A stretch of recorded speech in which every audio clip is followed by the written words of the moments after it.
Carney வில்சனை அடிக்க கப்பல் இருந்த F-35 விமானம் கடலில் விழுந்து அமெரிக்கா ரகசியமாக ஒப்பந்தத்தை போட்டுக்கொண்டு நான் உன்னோடு சண்டைக்கு வரமாட்டேன், நீ செங்கடல்ல என்ன அடிக்காத ஆளை விட்டுன்னு ஓமன் மூலமாக மத்தியாசம் செய்து தப்பி ஓடிய கதை இருக்கிறதா?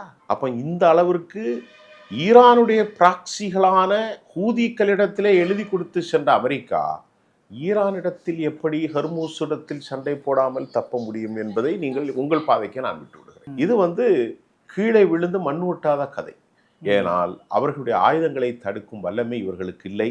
அது மட்டும் இல்லாமல் அவர்களிடத்தில் இருக்கக்கூடிய ஆயுதங்கள் மட்டுமல்லாமல் அவர்கள் இப்பொழுது எடுத்திருக்கக்கூடிய போர் யுக்தி இதுவரை எப்போது எடுக்கப்படவில்லை. யாருமே எதிர்பார்க்கல. என்ன எதிர்பார்த்தாங்கன்னா, இவங்க கப்பலை தாக்குவாங்க, மெரிடைம் பவுண்டரி கப்பல் தளங்களிலிருந்து நாம் தாக்கலாம், இஸ்ரேலே தாக்குவாங்க, இப்படித்தான் அவங்க நினைச்சாங்க. ஆனால் என்ன நடந்துச்சு?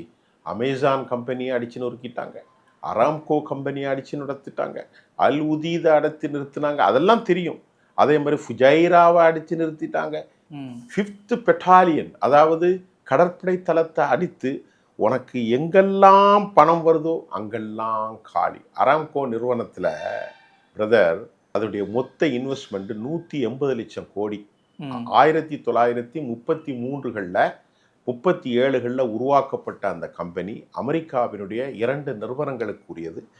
கொஞ்ச நாட்களுக்கு முன்பு தான் சவுதியின் கைகளில் வந்தது.